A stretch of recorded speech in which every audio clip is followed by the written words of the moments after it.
এখন বাজে রাত ৩টে। আলো খাওয়ার পরে এইভাবে ঘুমোবে, ঠিক আমার গায়ের উপরে। তো ওকে নিয়ে এইভাবে কিছুক্ষণ বসেছিলাম। আর অনেক সময় ঢেকুর না তুললে ওকে আমি এইভাবে নিয়ে শুই, ও বেশ এনজয় করে এটা। আর যেই পরিমাণে ঠান্ডা, ঘর থেকে বেরোনোর জন্য আমি প্রস্তুতি নিচ্ছি, রুম হিটারের সামনে দাঁড়িয়ে আমি হাত গরম করছিলাম এখানে। এই 3:30 নাগাদ আমি রান্নাঘরে যাচ্ছি এখন ফিডিং বোতলগুলো স্টেরিলাইজ করতে, কারণ এরপরে ভোরবেলায় নাহলে অসুবিধা হবে। কিন্তু বাইরে যেই পরিমাণে ঠান্ডা, আমার শরীরে সেই মানে কি বলবো, ওই সাহস হয়ে উঠলো না। তাই আমি তাড়াতাড়ি করে রুমে চলে গেছি। আর এখন একটুখানি ন্যাপ নেবো আলোর সাথে, তারপরে আবার সকালে দেখা হচ্ছে। গুড মর্নিং সবাইকে, একটা নতুন ভ্লগে তোমাদের সবাইকে এখান থেকে ওয়েলকাম। আশা করছি তোমাদের আজকের ভ্লগটাও বেশ ভালো লাগবে। আজকে অনেক দিন পর রোদ উঠেছে, বেশ সুন্দর রোদ উঠেছে, তাই ভাবলাম এই সুযোগটা ছাড়া যাবে না। তাই ব্রাশ নিয়ে সোজা চলে এসেছি ছাদে, একটু হাঁটবো, রোদ পাবো, নালে না নিচে খুব একটা আমার হাঁটাহাঁটিও হচ্ছে না, সেই জন্য একটু ছাদে একটু হাঁটতেও এলাম। আর রোদটা সকালের এত ভালো লাগছিল, ভীষণ সুন্দর রোদ উঠেছে। আর এই সময় আলোকে আমি আরেকবার ফিট করিয়ে ঘুম পাড়িয়ে দিয়ে এসেছি। আর মনে হয় না ঘুমোবে, হয়তো উঠেও যাবে, নিচে যেতে দেখবো। আর আজকে দেখছি পাখিগুলো বেশ রোদ উঠেছে বলে মজা করছে, কিচিরমিচির আওয়াজ করছে, খুব ভালো লাগছিল ছাদে। আর তোমাদের মধ্যে থেকে কয়েকজনের প্রশ্ন ছিল যে আমি আলোকে ব্রেস্ট মিল্ক দিই না আলোকে আমি ফর্মুলা মিল্ক দিই নাকি মিক্সড ফিড করাই।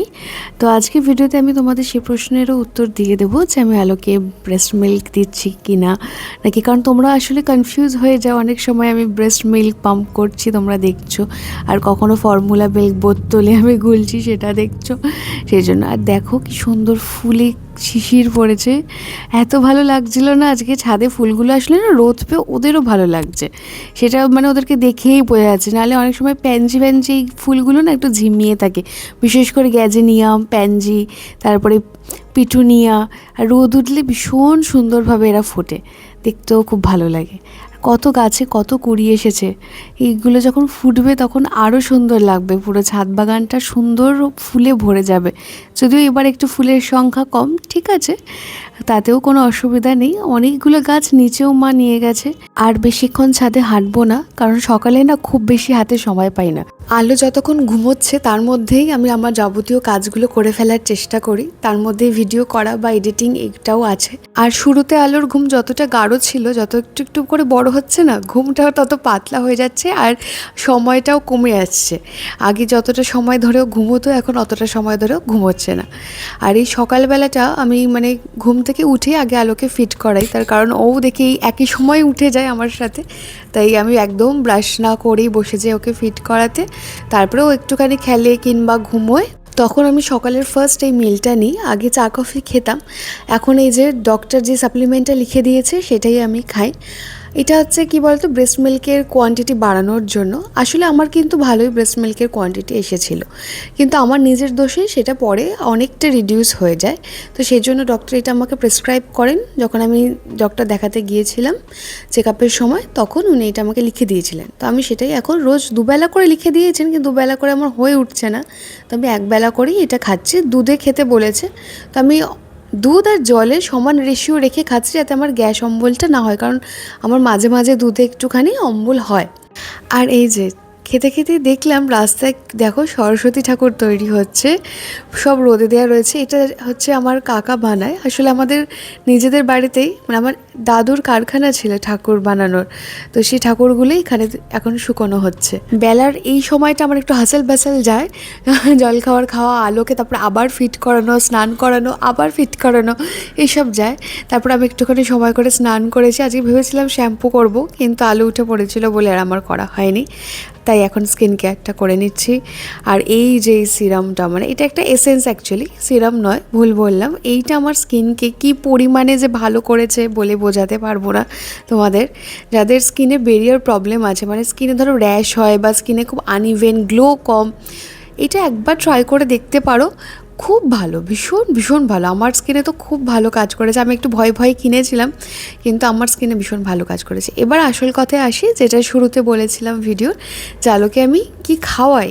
আসলে ডেলিভারির পরে 3 দিন পর আমার ব্রেস্ট মিল্ক এসেছিলো। ততদিনও ফর্মুলা মিল্কই খেয়েছিল, যেরকমটা সব বাচ্চারাই হসপিটালে খেয়ে থাকে।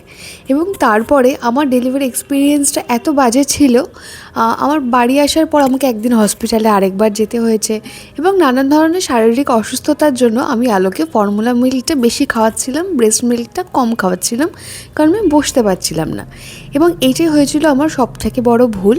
কারণ ব্রেস্ট মিল্ক এমন একটা জিনিস, যখন তুমি যদি না খাওয়াও, তোমার ব্রেন সেন্স করে নেয় যে তোমার বাচ্চা বড় হয়ে গেছে, যার ফলে কি হয়, ব্রেস্ট মিল্ক আর প্রডিউস হয় না শরীরে। তো প্রোল্যাকটিন বা অক্সিটোসিন আর রিলিজই হয় না, যেটা ব্রেস্ট মিল্ককে তৈরি করবে, যার ফলে আমার ব্রেস্ট মিল্ক মানে অস্বাভাবিকভাবে কমে গেছিলো। আর তাই ডক্টর আমাকে বেশ বকাঝকা করেন, এবং আমি তার পরের দিন থেকেই ঠিক করে নিই যে না, আমার শরীর যতই যাই কষ্ট হোক না কেন, আমি আলোকে ব্রেস্ট মিল্কের উপরেই রাখবো।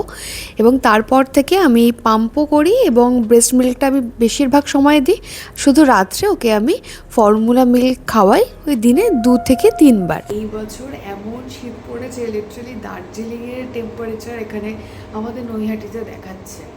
আর পেরে উঠছি না, সকাল থেকে প্রচণ্ড মাইগ্রেনের যন্ত্রণা। তবুও মোটামুটি চেষ্টা করছিলাম যে কফিটা না খেয়ে ঠিক করার, কিন্তু এখন বাজে 5:30 অলমোস্ট, কিছুতেই কমছে না। আর জানো, যাদের মাইগ্রেন আছে তারা একমাত্র জানো যে কী লেভেলের যন্ত্রণা হয়। এটা নর্মাল হেডেক নয়, পুরো এখান থেকে অবশ হয়ে যাচ্ছে।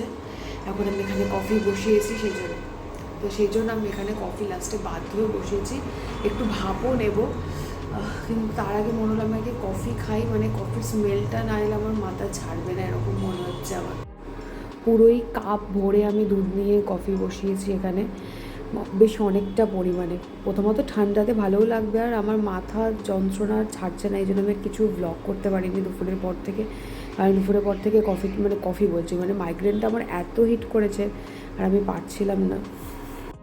আমি বেসিক্যালি কফির মধ্যেই নেসক্যাফে ক্লাসিক আর নেসক্যাফে গোল্ডটাই বেশি খাই, আর এছাড়া প্রিমিক্স মাঝে মাঝে ট্রাই করি। তো আগেরবার যেটা করেছিলাম তোমাদের সাথে শেয়ার করেছিলাম, বেশ ভালো লেগেছিলো। তো তোমাদের মানে ইদানিং আমি ভেবেছি যে আমি নতুন কিছু একটা ট্রাই করব নেসক্যাফে ছাড়া। তো তোমাদের কাছে যদি কোনো রেকমেন্ডেশন থাকে তো আমাকে একটু জানিও, যে নতুন কোনো ভালো কফি বা যেটা আমি ট্রাই করি, নতুন মানে কি পুরনো হলে চলবে, ব্রু আমার ভালো লাগে না। তো তোমাদের কাছে যদি কোনো কফির সাজেশন থাকে আমাকে অবশ্যই জানিও, আমার ট্রাই করার খুব ইচ্ছে আছে।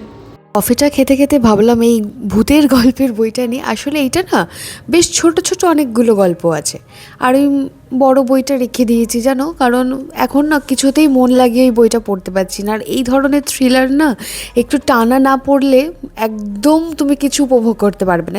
দুপাতা করে আমি গল্পটা একদম উপভোগ করতে পারছিলাম না, সেই জন্য আমি রেখে দিয়ে এই ছোট গল্পের বইটা নিয়েছি। যেদিন যেদিন সময় হবে একটু পড়বো। ভীষণ ছোট ছোট অনেকগুলো গল্প আছে, বেশ অনেকগুলো। এটা আমি কোথা থেকে কিনেছিলাম এই মুহূর্তে তো মনে করতে পারছি না। বইটার উপরে যদিও লেখা আছে, পরে তোমাদের সাথে শেয়ার করব। যদিও এই বছর এত কিছুর মধ্যে তোমাদের সাথে আমি এই বছর কী কী বই পড়েছিলাম, মানে আগের বছর, সেটা শেয়ার করা হয়নি। তার রিভিউ আমি তোমাদের সাথে শেয়ার করি যে কোন বইটা আমার সব থেকে ভালো লাগলো, সেটাও শেয়ার করা হয়নি, পারলে করব। অলরাইট, আমার সামনে একটা বিয়ে বাড়ি আছে, তাই আজকে ভালো একটা কিছু ব্লাউজ বের করে দেখি কোন শাড়িটা পরবো, ঠিক করে রাখি। একটু সময় পেয়েছি সেই জন্য, আদৌ যেতে পারবো কি না ঠিক নেই, কিন্তু ভাই সাহেব কোনো ব্লাউজ আমার হচ্ছে না। কারণ আমার মনে আছে, আমার যখন পিসিওডি হয়েছিল তখন আমি অলমোস্ট 70 কেজিস এরকম হিট করেছিলাম। তো আমি তারপর ঠিক করেছিলাম যে আগের বছর আমার এটা গোল ছিল যে আমি আবার পিসিওডি রিভার্স করে আমি আমার আগের ওয়েটে চলে আসবো। তো আমি 60 কেজি তে চলে এসেছিলাম। লাস্ট আমি ওয়েট করিনি, বাট 60 কেজিতে আমি প্রেগনেন্সিতে কনসিভ করেছিলাম। তখন আমার 60 কেজি ছিল, আমি অলমোস্ট 10 কেজি রিভার্স করেছিলাম আগের বছর। ঠিক আছে, মানে এটা 1 বছরে হয়নি, আস্তে আস্তে করে 2 বছরে ধর আমি করেছি বিষয়টাকে। কিন্তু আমি আবার সেম ওয়েটে আবার চলে এসেছি এই প্রেগনেন্সির যে ফেজটাতে। 70 কেজি এখন আমার প্রায় ওয়েট। আমার হয়ে গিয়েছিলো, আরও বলছি, আমার লাস্ট মাসে তো আমি চেক আপে যেতে পারিনি, কারণ আমার ওয়াটার ব্রেক হয়ে গেছিলো, তো আর কয়েকদিন পরে যাওয়ার কথা ছিল। তো অলমোস্ট ধরে নাও ফার্স্ট ওয়েট ওই ধরে নাও 77-8 এরকম ছিল। তো আমি ওই আফটার ডেলিভারি আমার 7-8 কেজি ওজন কমে গেছে, যেটা সবারই হয় ইউজুয়ালি। তো এখন আমার ওই 70 কেজি মতনও ওজন, মানে আমার ভাবলেই অস্থির লাগছে। বাট আমি 3 মাস এখন কোনো কিছুই মানে ওয়েট লসের জন্য কিছু ভাবছি না। 3 মাস ব্রেস্ট ফিডিং যেহেতু করতে হবে, আর আমি শুনেছি ডক্টরও বলেছেন যে 90 ডেজ লাগে ভেতরে সব কিছু মানে হিল হতে। তো 3 মাস রেস্ট নাও, প্রপার ভারী কিছু করো না। তো আমি 3 মাস একদমই কিছু করবো না, তারপরে আবার চেষ্টা করবো 60 কেজিতে আবার ফিরে আসার। তোমরা আগের ভিডিও গেলেই দেখতে পাবে, যেমন গালগুলোতে মানে একদম পুরো, আমি সব থেকে আগে আমার মুখ চোখ ফুলে যায়, ওটা খুব বাজে। যাই হোক, আমি এখানে বুঝতে পারছি না কোন শাড়িটা পরবো। বাচ্চাগুলো সব নতুন শাড়ি, এখানে এই ওয়ার্ডরোবে বেশিরভাগই নতুন জিনিসই আমি রেখেছি। নাহলে কী হয় বলে তো খুব অসুবিধা হয় যে এখানে কিছু জিনিস, ওখানে ওই ওয়ার্ডরোবে কিছু জিনিস, তো নতুনগুলি আমি মেনলি এখানে সাজিয়ে রেখেছি সব।